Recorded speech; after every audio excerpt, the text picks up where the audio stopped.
Let's move to the next topic of this lesson, an introduction to cybersecurity. Cybersecurity consists of the technologies, procedures, and strategies formulated to protect network devices, software, and data from various cyber threats and attacks. In this digital era, maintaining awareness of cybersecurity is crucial. As we rely heavily on mobile phones and laptops that are constantly connected to the internet, our exposure to the digital domain is continuous. Hackers are smart and can try to get into our accounts and devices without permission. Because we're always connected, there's a big risk, so it's important to be really careful and keep our online information safe. As the number of individuals accessing the internet continues to rise, the potential dangers to online safety have also increased. It is crucial for everyone to educate themselves on this matter, not only for a well-defined purpose, but also as a personal obligation. Awareness of the risks is essential, as cybercrimes often occur when individuals unknowingly become entangled in these traps. Why is information security important? Information security involves safeguarding data from unauthorized access, alteration, replication, or harm. In this context, information refers to processed data conveying meaningful messages and is not limited to a specific language. It can encompass various forms such as photographs, videos, projects, and more. Understanding information security is crucial as it depends on specific situations, locations, and times. In various scenarios, hackers attempt to compromise data and target machines to misuse the acquired information. Information security is defined as the methods and measures implemented to safeguard personal or private information from unauthorized access or misuse. Learning about information security is vital for safeguarding sensitive information. Understanding how cyber attacks operate is key to developing effective protection strategies. This information is shared solely for educational purposes, aiming to raise awareness and support career development. This course provides live demonstrations exclusively for educational and career-related purposes, with no intent to endorse illegal hacking or other illicit activities. Now, let's talk about the security elements of cybersecurity. The user considers security elements to secure the information. Let's discuss an important aspect of cybersecurity: confidentiality. It's all about ensuring that only authorized people can access your information. Just like how we lock our mobile phones for privacy, we must do the same to protect our data. We don't want it in the wrong hands. Only the right people should have access. Let's talk about integrity next. Only authorized people are allowed to make any changes to the data, and that's how we ensure that the data remains intact without any unauthorized tampering. The third factor to consider is availability. Availability means that our data should be accessible to authorized users 24/7, in line with business expectations. The next element to consider is authenticity. It refers to granting specific privileges to certain users rather than providing full permissions to everyone. These privileges can vary. For instance, an administrator may have full access, while a standard user may have just read-only access. The next concept we need to understand is non-repudiation. In simple terms, it means that the sender of a message cannot confirm or deny that they sent it. To avoid this, there should be a system in place for acknowledgements. Acknowledgements are like receipts that let both the sender and receiver know the message was sent and received. Let's take transferring money to a friend as an example.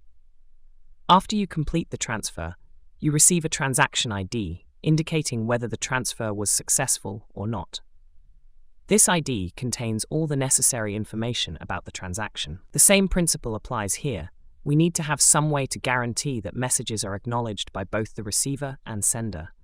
This is a crucial aspect of ensuring anonymity. To ensure the security of your information, it is crucial to integrate all 5 elements: confidentiality, integrity, availability, authenticity, and non-repudiation. The failure of any single element increases the risk of data breaches, leaving your information vulnerable. Let's understand why and how hackers attack. The goal of a hacker is to attack and destroy specific things. The key is to identify a method for carrying out these attacks. This method revolves around finding vulnerabilities, which are weaknesses or loopholes. When hackers detect weaknesses and vulnerabilities, they can utilize them to gain unauthorized access and exploit the system. The specific attack they aim to carry out determines the motivation behind this unauthorized access method. In the case of ethical hackers, the primary objective is to identify vulnerabilities and secure information. The idea is to think like a hacker while conducting tests and attempting attacks to uncover weaknesses. When a vulnerability is found, it's reported, just like in a real-world attack scenario.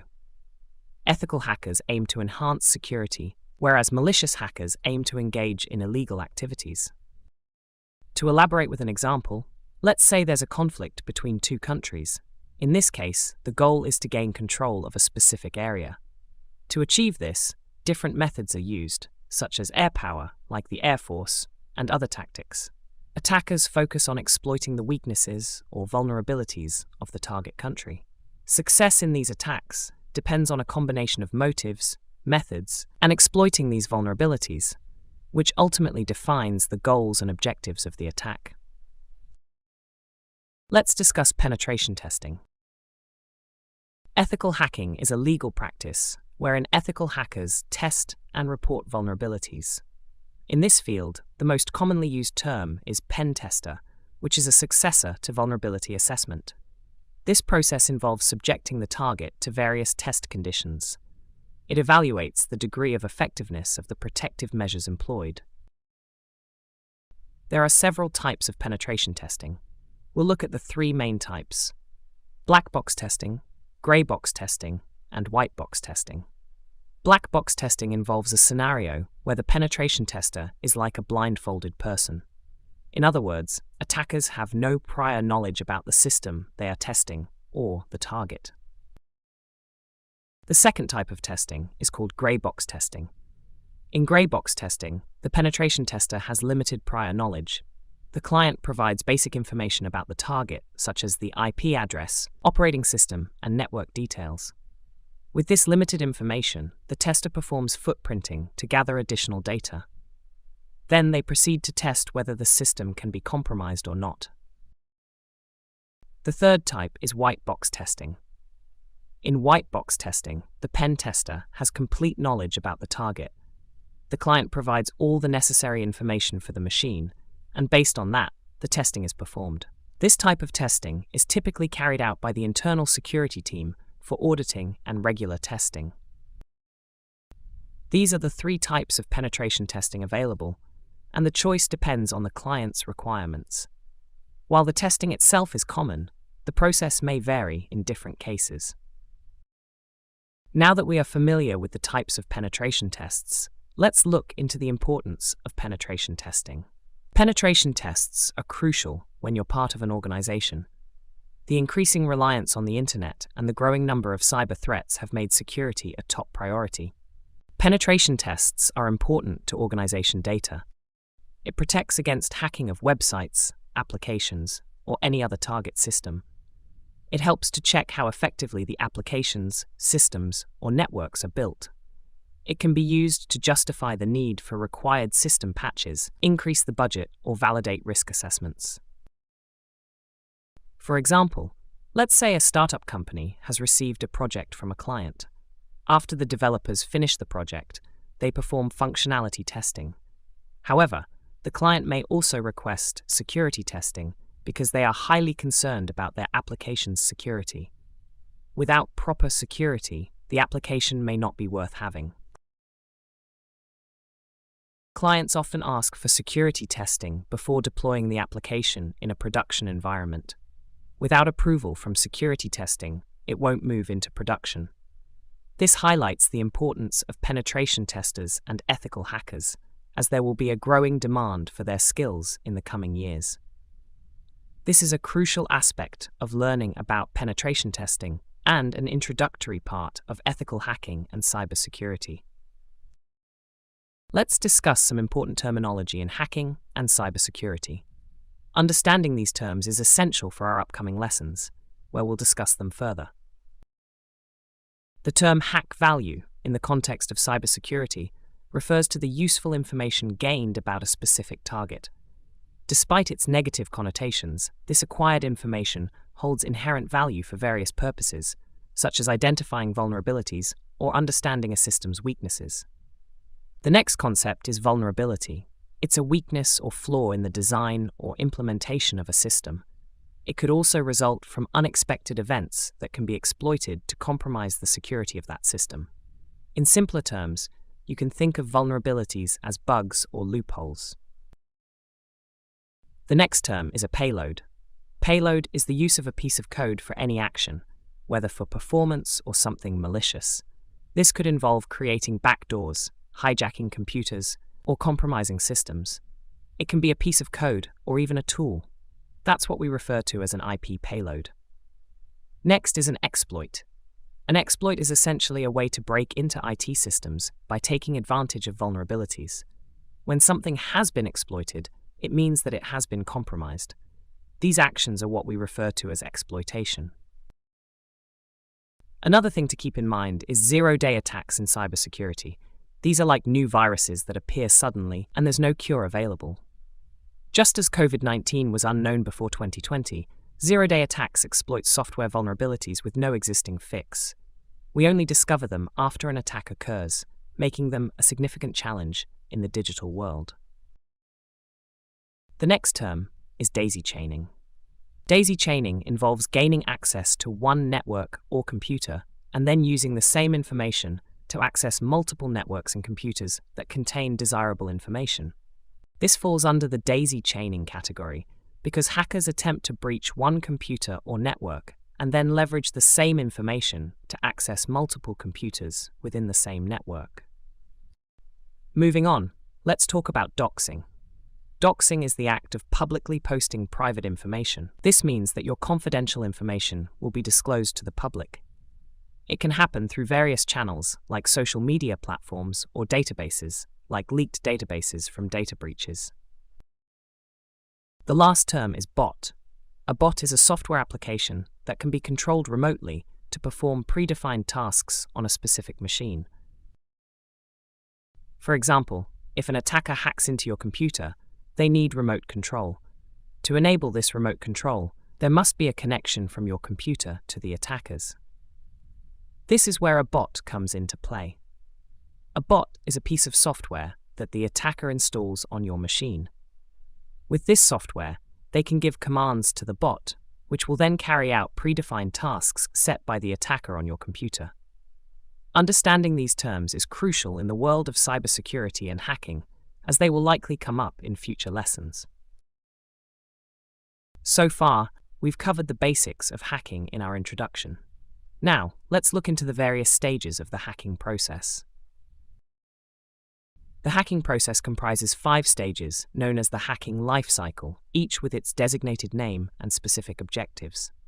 Footprinting. In this initial phase, the focus is gathering information about the target. Scanning. The second stage involves identifying vulnerabilities within the target system or network. Gaining access. Following the scanning phase, hackers launch attacks to gain access. Maintaining access.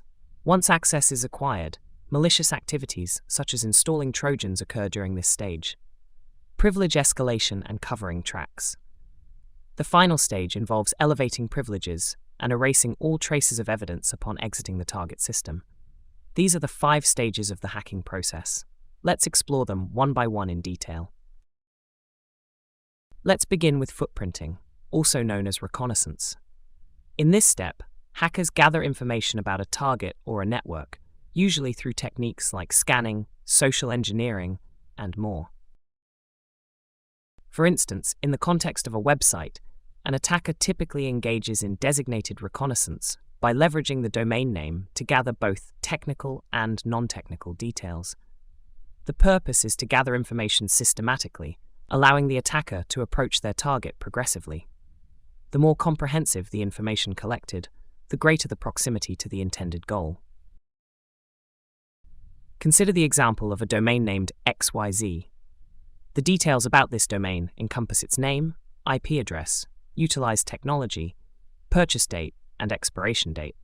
Additionally, The reconnaissance involves identifying the technical contact for the domain, inspecting the certificates employed for data encryption, algorithms, and the historical changes of IP addresses associated with this domain all fall within the realm of footprinting. In the second phase, a scanning module is used to identify vulnerabilities and weaknesses in a specific target. This could be a machine or a target within a particular domain. Hackers use tools like Nmap and advanced IP scanners to scan the target machine, gather information like the server's IP address, open ports, running services, and the operating system in use. Machine will also collect data on any vulnerabilities in the domain or specific server. Let's move on to the phase of gaining access. After collecting all the information through footprinting and scanning, the next step is the attacking phase, which involves gaining access to the target system. During this phase, attackers try various techniques, such as password cracking, social engineering, or exploiting software and web application vulnerabilities to gain unauthorized access. This part of the process is all about launching attacks to obtain unauthorized access. The fourth step involves the attacker maintaining access to the target. Once they've gained access, their goal is to keep that access for a period of time. To achieve their objectives, which is conducting malicious activities, they create backdoors, install Trojans, and gain remote control over the domain or server. They use this access to perform various malicious actions like stealing, modifying, or deleting data. These actions are all part of the process of maintaining access. Once the attacker gains access and acquires all the necessary information for their malicious activities, they cover their tracks in the last step. In this step, the attacker tries to remove any evidence of the attack. They will delete log files and other traces of their actions on the target system, covering the tracks of the specific attack. This concludes the phases of hacking. Let's make this concept of phases clearer with an example. Think of a website as a home and a hacker as a thief. Your antivirus and firewalls are like your security guards. When a thief plans to rob a house, they follow a sequence of steps. First, they gather information about the target home, like its occupants and security measures, just like the footprint module. Then, they decide on the best time to break in, similar to the scanning phase in which hackers try to find system vulnerabilities. The next step is to get inside. The thief will use duplicate keys to unlock doors. In the digital world, it means breaking through security measures. This part is like when a thief actually enters a house after figuring out how to get past the locks. So, gaining access is when the intruder starts getting into the system they want to break into.